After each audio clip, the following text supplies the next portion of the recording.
Estamos iniciando o nosso estudo das Sagradas Escrituras. É uma alegria muito grande para nós estarmos congregados com os irmãos reunidos aqui e aqueles que recebem a nossa palavra em outras localidades.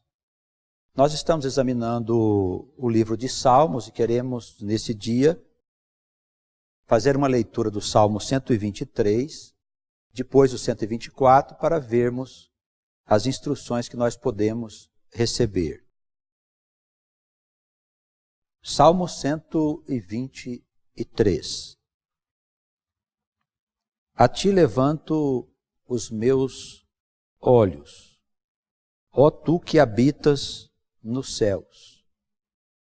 Assim como os olhos dos servos atentam para as mãos dos seus senhores, e os olhos da serva para as mãos de sua senhora, assim os nossos olhos atentam para o Senhor nosso Deus, até que tenha piedade de nós. Tem piedade de nós, ó Senhor. Tem piedade de nós, pois estamos assaz fartos de desprezo. A nossa alma está extremamente farta da zombaria daqueles que estão à sua vontade e do desprezo dos soberbos. A palavra deste salmo, esse salmo é um dos cânticos dos degraus, aqueles cânticos que os judeus entoavam ao se dirigir ao templo em Jerusalém, nos traz ensinamentos importantes. Primeiro, nós que somos o povo de Deus, nós nos diferenciamos dos demais povos, porque cremos que existe um único Deus. Não há dois deuses. O Deus de Israel é o único Deus. É aquele que sempre existiu, é aquele que criou todas as coisas. Então ele inicia o salmo dizendo assim: a ti levanto os meus olhos.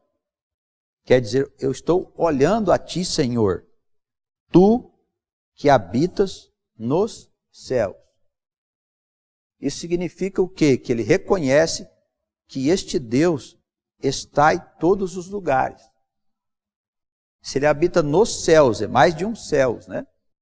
A concepção teológica das Escrituras nos faz entender acerca da existência destes 7 planos, aonde o Senhor existe e realiza a sua obra. Ele nos leva a compreender, pois, este Deus único, eterno, pré-existente, incriado, onipresente, onipotente, onisciente. Esse poder que está além da nossa imaginação.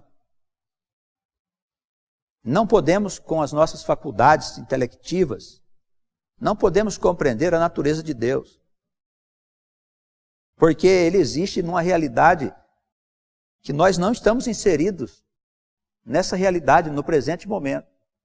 Existimos fora dessa eternidade do Criador. Mas podemos conceber que é um poder inimaginável.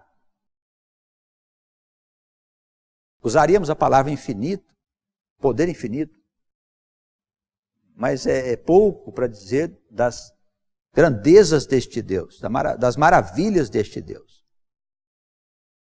Também nos foi ensinado que nós precisávamos de ter uma certa condição moral, espiritual, intelectual, para nós nos aproximarmos desse Deus. Mas essas concepções são concepções humanas. As Escrituras narram a história de um povo bastante comum, de um povo como nós. Pessoas comuns, que foram endeusadas aí pelas religiões, Mas na verdade eram pessoas comuns. E este Deus se manifestava constantemente para falar com essas pessoas, para interceder pelas suas vidas, para perdoá-las dos seus muitos pecados. Então, este poder criativo, que sustenta a criação, que promove o progresso em todas as épocas, em todos os tempos, esse poder é o poder eterno, ele está sempre à nossa disposição, porque se manifesta através daquilo que chamamos Espírito. É Ele mesmo que está em todos os lugares, na sua plenitude, pode conversar com todos nós. Ele nos responde quando nós indagamos esse Deus acerca das coisas que nós precisamos saber. Então, o que se entende da doutrina das Escrituras, ensinados pelos profetas, ensinada pelo Senhor, é que Deus deseja tratar diretamente com você, sem intermediários.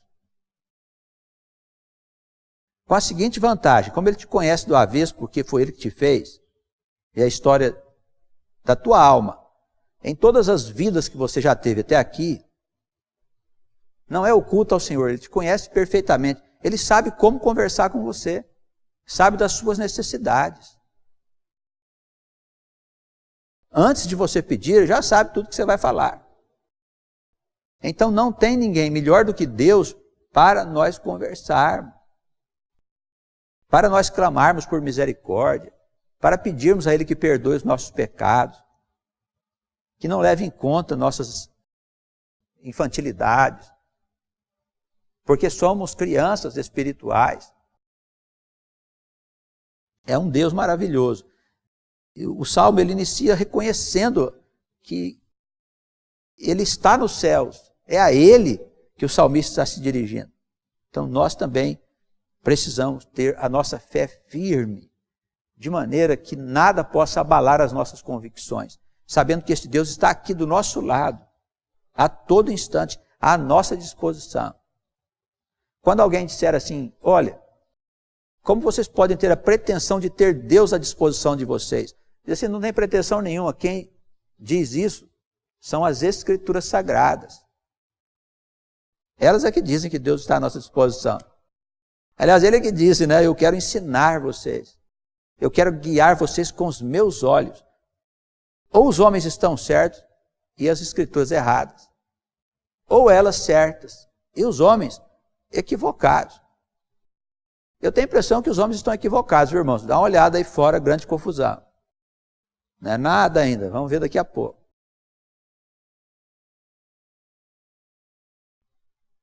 A seguir, ele trata aqui de uma postura que a alma que se relaciona com Deus precisa ter para falar com Ele de maneira proveitosa.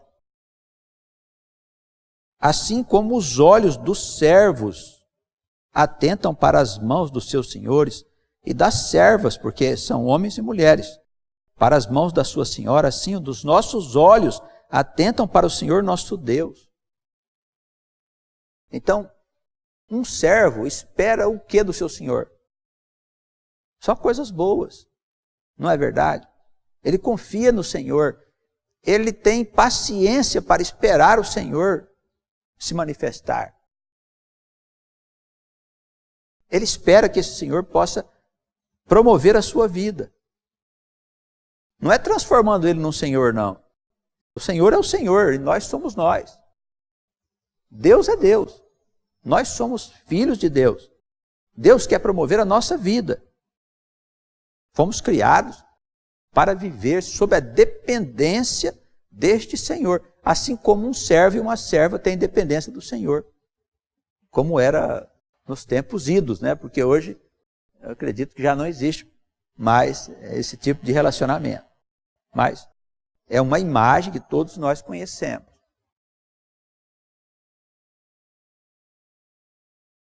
Os nossos olhos, a nossa atenção esteja no Senhor nosso Deus, aguardando as suas misericórdias. Por que isso? Porque todos nós precisamos de ser abençoados por este Deus por este poder que está em todo o universo, em toda a criação. Todos nós precisamos dessas bênçãos. Mas não há um sequer que pode dispensá-la. Não há um sequer, nem homem nem mulher. Todos nós dependemos dele. Por isso ele diz no finalzinho do versículo 2, até que o Senhor tenha piedade de nós. O que é piedade? Até que ele possa perdoar as nossas misérias e derramar sobre nós as suas bênçãos abundantes. Essa atitude precisa ser de homens e de mulheres. Olhemos para o Senhor, aguardemos pacienciosamente a ação do Espírito de Deus para nos ajudar. Confiando nele, não é exigindo dele, não é querendo cobrar dele, né? Hoje existe uma doutrina aí nessas igrejas evangélicas que a pessoa quer exigir que Deus faça determinada coisa. Imagina, irmãos, tem pessoas por aí que ficam querendo exigir que Deus faça isso para ela, faça aquilo. Deus não faz negócios com homens. Ele simplesmente deixa a pessoa entregue ao diabo. Aí o diabo vai te dar o que você quer. Porque o diabo é dono das riquezas do mundo, das glórias do mundo, do poder do mundo. Você quer glória, você quer poder, você quer ser reconhecido entre os homens como uma pessoa muito importante, indispensável. O diabo vai te dar isso. Nós que somos o povo de Deus, a imagem nossa é de quem serve. Não foi isso que Jesus disse? Eu estou enganado. Na questão da mesa, havia pessoas sentadas, comendo, e outras servindo. Ele perguntou para os discípulos, quem desses são mais importantes? Aí logo disseram, os que estão comendo. Aí o Senhor disse, pois eu sou como aqueles que servem. O Filho do Homem veio ao mundo para servir e não ser servido. Então nós somos servos do Senhor, todos nós, irmãos. Servos do Senhor. Essa é a nossa postura, nossa posição diante do Eterno, em face daquilo que Ele quer que nós façamos para o estabelecimento do reino. Cada um de nós temos uma tarefa, uma missão. E aí, essa missão pode ser de várias categorias.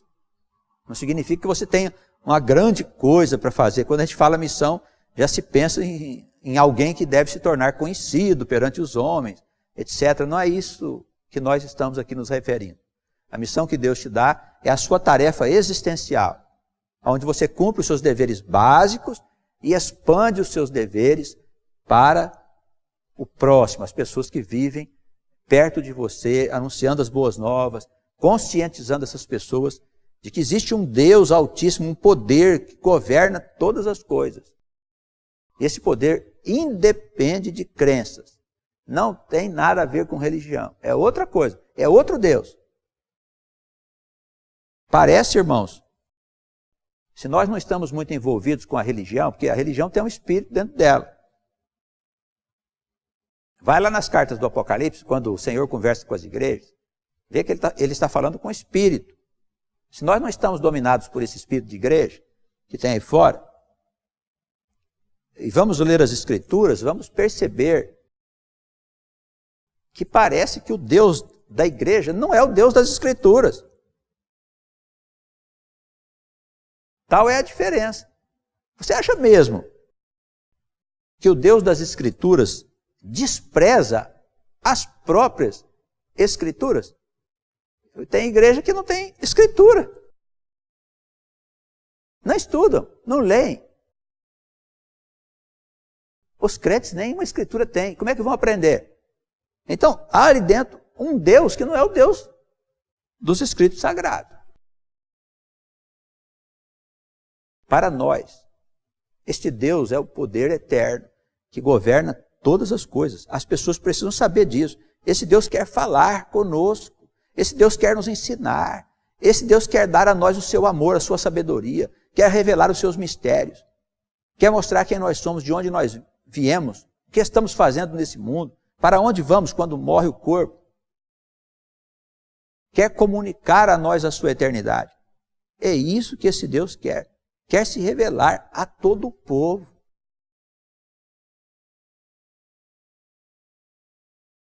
A nossa postura, pois, deve ser de espera na piedade, na ação piedosa desse Deus para interceder por nós e trazer para nós aquilo que Ele deseja nos dar. Começa no versículo 3, o salmista a fazer uma oração. Ele começa a conversar com Deus. Tem piedade de nós, ó Senhor, tem piedade de nós. Estamos fartos de desprezo. A nossa alma está extremamente farta da zombaria daqueles que estão à sua vontade e do desprezo dos soberbos. Então ele revela aqui que nós somos um povo que em todos os tempos foi humilhado, desprezado pelos poderes desse mundo, e que nós precisamos que a justiça de Deus venha sobre nós, venha sobre este lugar. Precisamos clamar ao nosso Deus que Ele venha logo para estabelecer um estado de novas coisas. Porque o mundo despreza o Senhor. O mundo despreza o povo de Deus. Os homens de Deus são motivo de chacota, de desprezo, de zombaria, de almas que o espírito das trevas colocou como pessoas importantes desse mundo que é inimigo do Senhor. Por isso ele diz, nós estamos cansados, Senhor nosso Deus, age a favor da justiça do seu povo, da justiça de todos nós. Precisamos ter bastante cuidado, irmãos, para nós não nos deixarmos envolver pelas ilusões oferecidas no mundo. São muitas. Nos meios de comunicação, no meio profissional. Nós temos feito o que da nossa vida? Qual é a nossa participação efetiva na obra de Deus? O que fazemos de verdade na obra de Deus? Eu sou um frequentador de igreja? Eu só venho na igreja ouvir o pastor falar, cumprimento os irmãos, vou embora e minha vida continua lá fora, sem que ela seja mesmo influenciada pela palavra que nos é revelada. Então nós precisamos fazer uma profunda reflexão quando nós estamos em contato com as Escrituras Sagradas. Até que ponto eu participo da obra de Deus? O que eu posso fazer para melhorar a minha participação efetiva, quer dizer, com sinais perceptíveis na obra do Senhor? Para que a gente não corra o risco de ser enganado, como aí fora as pessoas estão sendo enganadas. Precisamos ter cuidado, porque o poder desse mundo, ele cresce a cada dia. O poder do mundo está crescendo, porque o diabo está subindo do abismo, está entrando. O seu espírito, ele vai se esparramando como uma praga em todos os lugares, infiltrando nos corações, infiltra nos meios de comunicação, nos meios políticos, em todos os lugares, alterando a maneira das pessoas pensarem e ajuizar. E o juízo das pessoas passam a ser mais juízos humanos do que juízos divinos. Não podemos esquecer que a justiça da terra é um reflexo da justiça de Deus. E quanto mais o mal entra no mundo, mais a justiça dos homens se afasta de Deus. Quer dizer, se afasta do bom senso. Vivemos tempos trabalhosos. Que Deus possa ter misericórdia de nós, ter piedade de nós. Olhemos para o Senhor, aguardando a ação piedosa dele, porque a sua justiça não tardará. O Salmo 124 é uma continuidade dessas ideias desses pensamentos. Porque fala de um povo perseguido, de um povo que em muitos momentos da história foi agredido por outros povos selvagens, embrutecidos, numa necessidade mesmo de chegar à sua terra, de estabelecer ali aquela imagem da futura Jerusalém, da nova humanidade. Porque o povo de Deus, durante muito tempo, foi trabalhado, essas almas foram trabalhadas através de vidas ali que se desenvolveram na história desse povo, para que as almas pudessem estar devidamente credenciadas no futuro a servirem de guias para a humanidade. É este o grande propósito. Pelo menos é o que nós entendemos quando lemos as Escrituras cuidadosamente, sem o espírito religioso.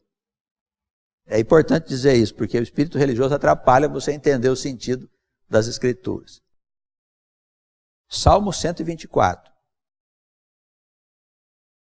Se não fora o Senhor que esteve ao nosso lado, ora diga Israel.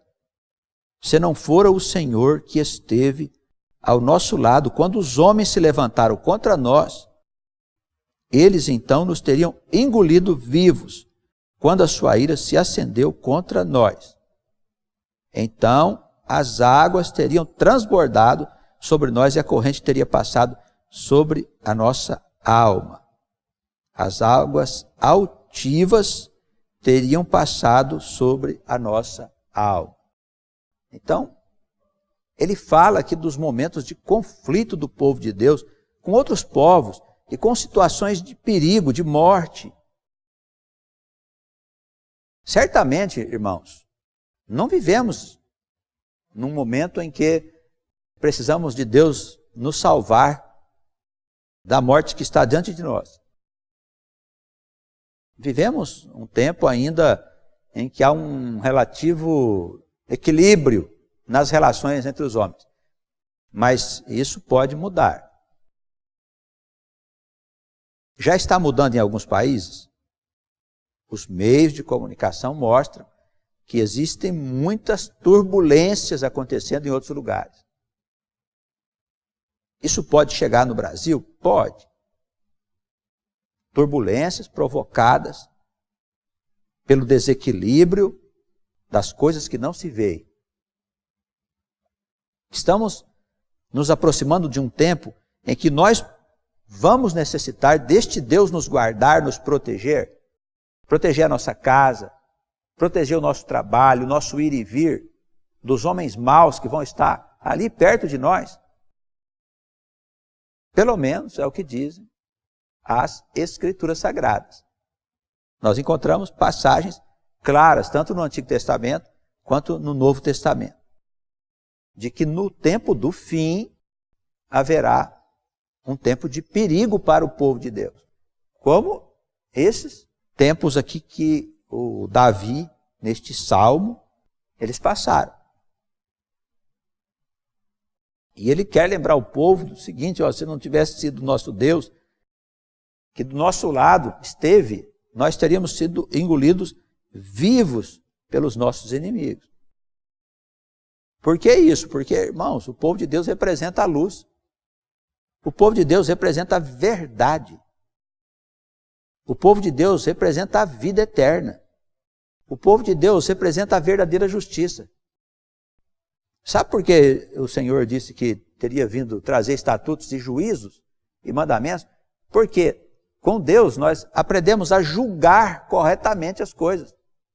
A julgar. É necessário que a alma aprenda a apreciar situações num ponto de vista mais elevado e não no ponto de vista humano. Como povo de Deus, nós significamos muitas coisas importantes para que esse mundo saia desta situação de atraso que nós estamos vivendo. Nós representamos esta luz, esta verdade.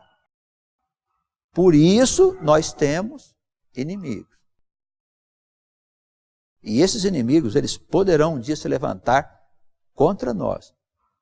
E nós teremos que contar com o nosso Deus. Esta palavra nos conforta, porque mostra que nos tempos em que Israel foi agredido por inimigos, por piores que eles fossem, o povo de Deus teve vitória. A história narra desde Josué, Davi e outros heróis das Escrituras. Se não fora o Senhor que esteve do nosso lado quando os homens se levantaram contra nós, eles nos teriam engolido vivo. As águas, que simbolizam perigo, medo, horror, as águas teriam transbordado sobre nós. As piores coisas teriam acontecido conosco. A corrente de águas teriam passado sobre nós. Águas altivas, quer dizer, correntes fortíssimas, teriam passado sobre a nossa alma. Então, reconhece o salmista que Deus é a proteção do povo. Que Deus é a segurança do povo. A salvaguarda do povo. Por pior que seja a situação, Deus é a saída, irmãos. Convém a gente saber isso no nosso plano individual e futuramente entender que Ele é a salvaguarda e a proteção do nosso povo quando vier aquele tempo de grandes transtornos e confusão que vem sobre a humanidade. Nessa época, nesse período, nós teremos que ter esse Deus vivo do nosso lado, nos protegendo e nos guardando, para nós não sermos engolidos pelos homens maus, cuja maldade vai se multiplicar consideravelmente. Bendito seja o Senhor que não nos deu por presa aos seus dentes.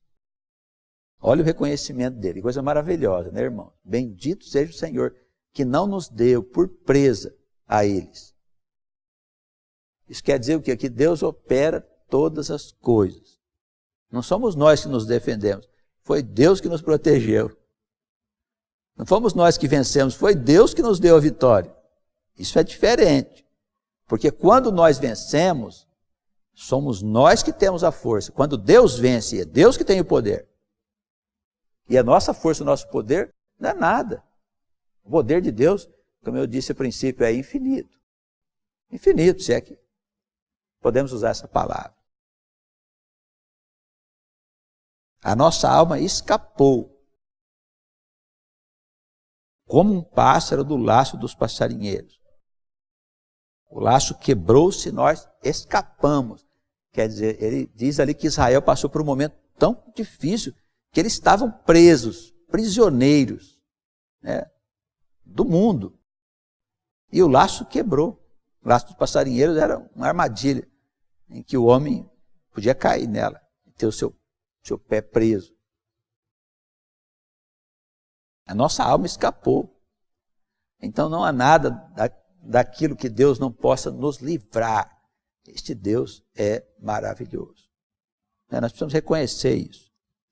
Não importa que estamos prisioneiros, o laço se quebra e nós escapamos. Somos libertos. Situação semelhante aconteceu ao povo que caiu na escravidão na época do Egito. Ali eles ficaram prisioneiros muito tempo, presos, como se estivesse preso de uma armadilha, como se não houvesse possibilidade deles saírem daquela triste situação. Mas um dia o laço se quebrou. Deus estava operando, ninguém sabia, mas Moisés já estava preparado para desempenhar sua grande tarefa. Estranhamente levado para a casa de Faraó, ele cresceu.